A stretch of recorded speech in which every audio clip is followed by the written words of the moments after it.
This Torah class is brought to you by TorahAnytime.com. It's a tremendous chus and honor to be here, to be asked to speak in this wonderful Kiddush Hashem of our Yitzchak here in New York and Brooklyn. Torah Anytime is following me from Eretz Yisrael. We're coming very shortly to the Yom Tov of Shavuos, and you think for a moment about the Yom Tov of Shavuos and you look, where's the mitzvah? Where is the real mitzvah of Shavuos? Of course, there's the cheesecake, how much to eat, the different types of cheesecake, but where is the mitzvah of Shavuos? So when we go through the minhagim, and we know that the minhagim of Klal Yisrael, the Kodesh HaKadoshim, we have the minhag in Klal Yisrael to stay up all night and learn Torah, to remember what happened, to massacre, to make up for what happened. But there's obviously something deeper.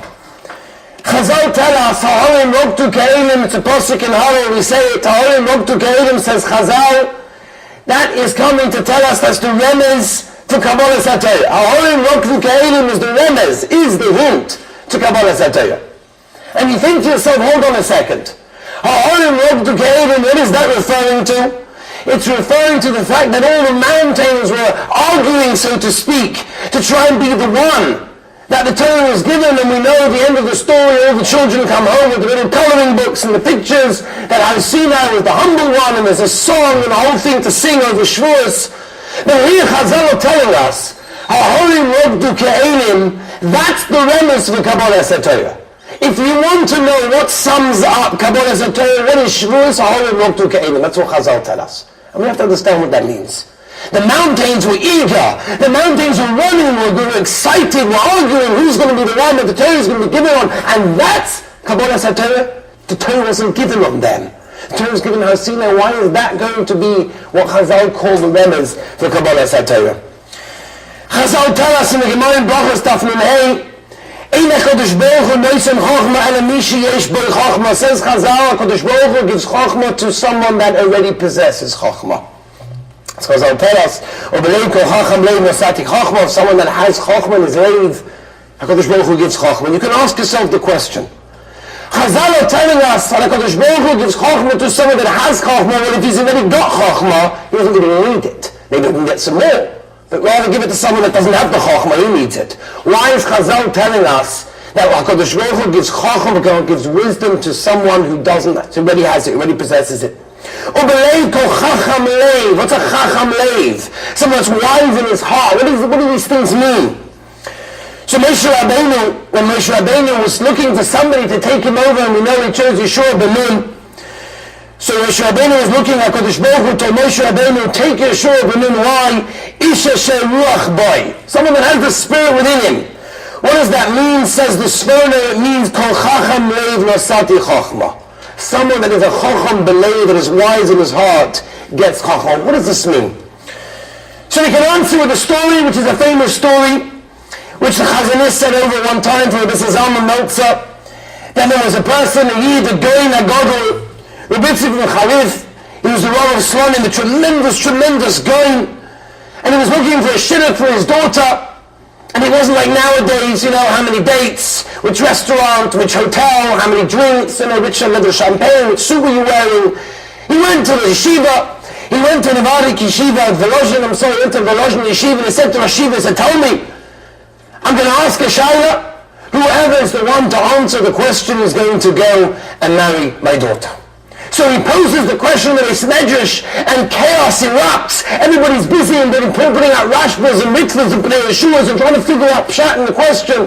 And one by one they come over to him and say their answer, their version of what they think should be the answer. And one after the one, no. And eventually he says to the Rosh Yeshiva, I'm terribly sorry, obviously there's no one in this yeshiva that can help me. And we know as the story goes, he takes his wagon and his horse, and off they go out of the village. And all of a sudden there's a bacha that's running, and he says, oh, you probably have the answer. What do you think the answer is? They say, they don't have the answer, I'm terribly sorry, but can you please tell me what the answer is? I want to know what the answer is. Says Rabbi Yitzchak Charif, that's the one I want. The bacha that I want isn't necessarily the one that has the answer, but it's someone that has within him the bikesh, the want to know the answer.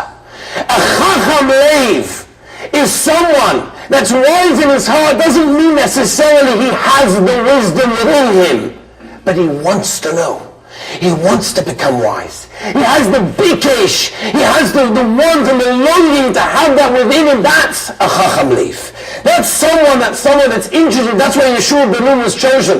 Rav Chaim Shmulevitz writes that if you look at Yeshua, we know that he wasn't the biggest Talmud Chacham that existed, even though he was chosen to take over Moshe Rabbeinu. Why? He says, look at the Ramban. The Ramban says the order of the Psukim when the Meraglim went were not in order of their birthdays or the way that they traveled. Says the Ramban, very simple, it was the order of how chashuv they were, how big of a Talmud Chacham was. Says the Ramban, look at the list. Yeshua ben Nun was number 5, which means there were 4 people more chashuv than him.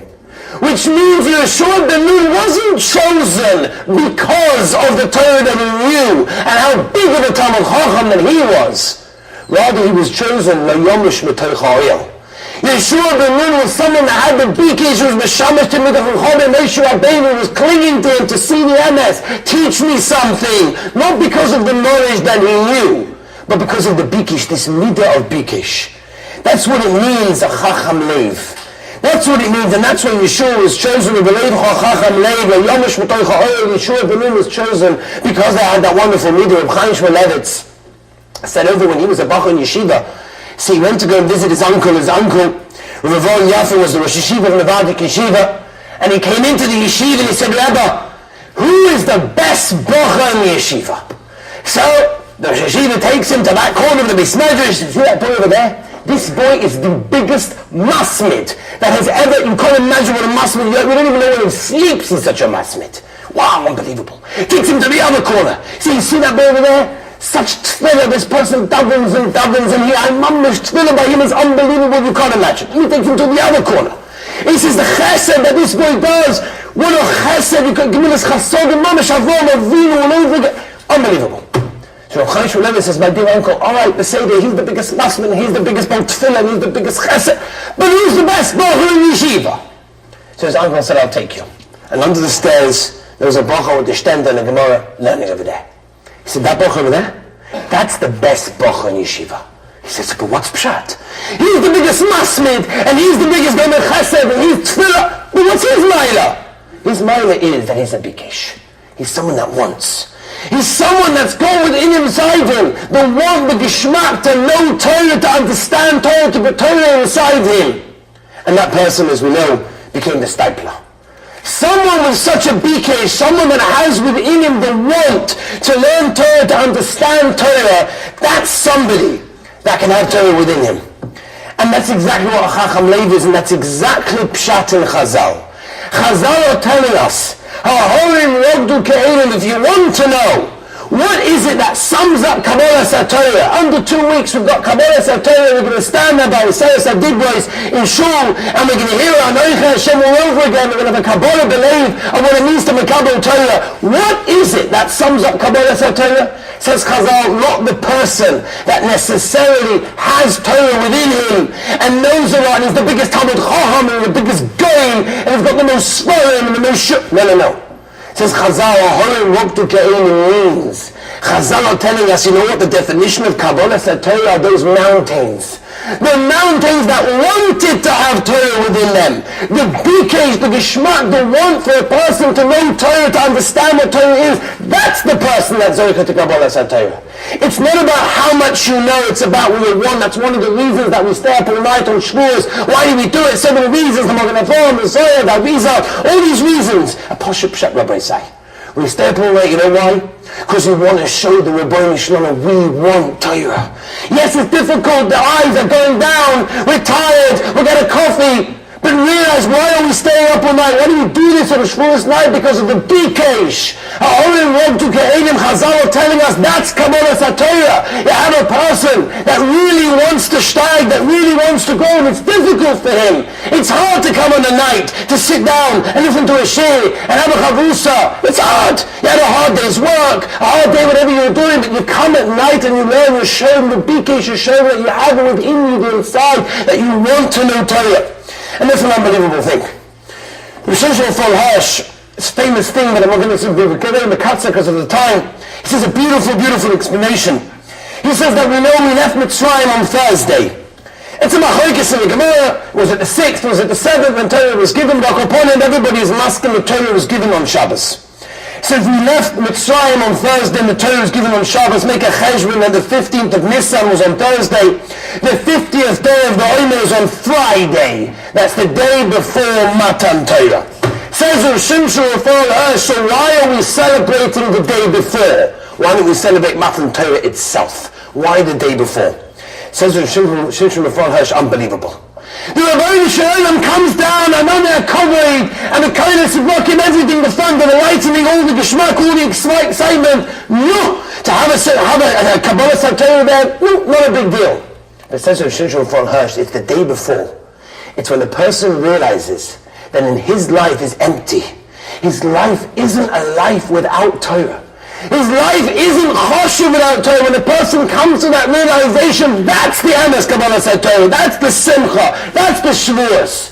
When you realize what Torah does to you, when you realize what it is when you open up a Gemara, and yes, it's difficult sometimes, and it's hard, and maybe even boring to some people. And you open up a Gemara and you just read the words Omer Abaya, Omer Rava Toshama. You have no realization to what's going on. Isaiah Kodesh writes the Malachim and Shamayim are gathering the letters that you say, and they put them together and they store them in the houses of treasury of the Rebbe Shalom. You have no idea. We simply open up a Gemara. We open up a Gemara and now we think, no, what's the big deal? We did learn, we didn't learn, did we learn enough, did we schmooze a little bit? If we came to the realization what Torah does to us, and what Torah is, that's an unbelievable thing, and that's possibly the difference between Shavuos and Simchas Torah. People ask, what's the difference? Simchas Torah, we're dancing for the Torah. No, so what's Shavuos all about? The answer is Simchas Torah is a simcha that we finish the Torah, and that's a wonderful simcha. But here in Shavuot, it's the simcha that we're now being the Kabbalah the Torah. We have the realization we need Torah in our lives. Because Torah is that what gives us direction. By Pesach, everybody knows what the Rosh says. By the Seder night, we said this over. That the Rosh comes and says, Ma, Doda, Zos Lachem. What do you need this for? All these rules, all these regulations. You open up the Shulchan Aruch from day number 1, from minute number 1 when you wake up in the morning, there's a rule and regulation what you have to do. How to wash your hands, how to have a shower, how to get dressed, how to tie your shoes. And yet Chazal tell us something very interesting. Chazal say, Im ben chayim el misha oisik b'Torah. What's a ben chayim? What's a free person? How much oisik b'Torah? Really? That's what you call a free person? Somebody that has a Shulchan Aruch with guidelines telling you how to get dressed, how to have a shower, how to put on your shoes? That's a free person? The answer is no. If you realize what Torah is to your life and how it directs your life, that's a ben chayim. When a person is free, it means he's free from his tithers. He's free from all these Yitzharas that are pulling him in all the directions. And he has the Torah as the guideline that guides him into the world of truth and of simcha. And just to realize what your Torah is, let me just tell you 2 things. Reb Abramsky, just before the Second World War, was the chief rabbi in England, in London, and there was many children that were taken by various organizations, and they were taken to be looked after, they were given shelter, they were given food, they were given a Torah education. Some of these kids never went to cheder, they went to school. They took them Aleph Beis, they taught them Moedani, they taught them the mitzvahs, the Torah, they taught them everything. They came one day late, right before the war. Money was going down, people were losing their businesses, there was no money. They didn't know what to do. They said to Rabbi Abramsky, I'm sorry, we're going to have to move these people, these children out from these organizations. They're no longer able to stay there. We've got no money to fund it. There's nothing we can do. We'll send them to the ones where the goyim go good. They'll get food, they'll get shelter, they'll get a place to live. Torah they won't get. What can we do? We don't have any money. So Rabbi Abramsky said, it can't be. Who can we ask? He said, listen, there's only one person that's got money that hasn't given. He's a Jew. He's not really religious. Maybe he comes in with a kippah to say Kaddish for his mother, whatever it may be. And he's got no shaykhs to Yiddishkeit, there's no point going. Rabbi said, we have to go, it's Pekuach Nefesh. He goes over, he knocks on the rich fellow's door, and the fellow sees Rabbi Abramsky, the chief rabbi of London there. Sure, what I come inside, what can I do for you? He says, I've come for Pekuach Nefesh, life and death. He said, what can it be? So he starts telling him, these children are going to take away the Torah education and move into another one. It's P'ruach Nefesh. He said, listen, Rabbi, I don't know what you're talking about. I give lots of money to plenty of organizations, the Red Cross and whatever it is. These people are real P'ruach Nefesh. These kids are going to get shelter, they'll get food, they'll be okay. Oh, so they want them education. And Rabbi Wronski said, absolutely not. To remove the Torah education from a child is P'ruach Nefesh. It's mamish on the gather of life and death. And he said, Rabbi, I don't know what you're talking about. I don't understand. Kol tov, goodbye, meeting over. That Friday night, 11 o'clock at night, Shabbos has been in for a few hours. Rabbi Abramsky picks up the phone, and this rich person here, the phone's ringing, he answers the phone as normal. Hello, this is Rabbi Abramsky, the chief rabbi of London. I'm calling you on Shabbos night to ask you a plea for these children. I want to show you this P'ruach Nefesh. I want to show you what it means, a Torah education, that Torah for a read is not just something geschmack, something nice to do on a night, on a weekday. You know, we'll fill our nights with a bit of Torah, we'll have some food, it'll be geschmack, it'll be nice. No, Torah is the essence of our life. Somebody came to the Chofetz Chaim, and he said to the Chofetz Chaim, you know, there's all this Torah, this mitzvahs, very, very nice. He said to the Chofetz Chaim, I read a Zohar Kodesh. And the Zohar Kodesh writes, that if you don't have Torah and mitzvahs with Yiras Shamayim and all the right kavanas and all the right things, it's not worth anything. It doesn't go up to Shamayim. So he came to Chofetz Chaim and said, I know, I do mitzvahs, but you can see, it's not worth anything anyway, because I don't have the right kavanas, I don't know all these things, I don't have the right, it's not worth anything. The Chofetz Chaim said, let me tell you something. And the best listen to the answer of the Chofetz Chaim, it tells us something of the chashivas of our own Torah mitzvahs. So the Chofetz Chaim, just a few years ago, before the war started, a baker came over to me, and he said to me, I don't know what to do, I've got a big problem, nobody buys my roll. I spend all the time kneading the dough and sifting the dough and, baking it. I'm busy with it all night, staying up the whole night. The next morning, the lady comes in, she picks up this roll. Just wants too burnt. This one's underdone. And but before you know it, she's out. Nobody buys my rolls. And the Chofetz Chaim said, don't worry, I gave him the bracha, mitzvah Hashem, and have tzlacha. A few years later, it was right before the war, rations were all over the place, people didn't have money, people didn't have food. Believe me, everyone picked up every single roll and just ate it because there was no choice. Said the Chofetz Chaim, the Zohar that you read was the Zohar that was negated to the time of the Tanoim and the Amoraim, when there were people who were Pakabim, the Kaim, Torah mitzvahs, and such a oifen. But in our generation, the Rabbeinu Shalom, it's right now the war. There's a fight going on. The Rabbeinu Shalom takes our Torah, every word that we utter, every mitzvah that we do, every Netilas Yadayim, every tzitzis, every tefillin, every bracha, Birchas Hamazon, whatever you do, HaKadosh Baruch Hu takes it and puts it into that treasury. Let's remember that, because every word that we utter is precious. We're coming now, just under 2 weeks, to Kabbalah Torah. We're going to stand up and you and have that bikesh. And we understand the Horim Rogdu Ke'edim Chazal tell us, this is Matan Torah when a person has a want. I don't care how much you know, I don't care how much Torah you have inside you, but how much want do you have to grow? How much want of Torah do you have? That's the lesson in Kabbalah Torah. And with that, Be'ez Hashem, we should all be Zeicha, Be'ez Hashem, in this wonderful, again, tremendous Kiddush Hashem that happens over here in Brooklyn, New York, in our Yitzchak. It's tremendous what's going on over here. And Baruch Hashem, we should all be Zeicha, that this Shavuot is to have an emistic Kabbalah Torah, and the Rabbi Yisrael will give you all Siyata Dishmaya to have a Simchas Torah. You've just experienced another Torah class brought to you by TorahAnytime.com.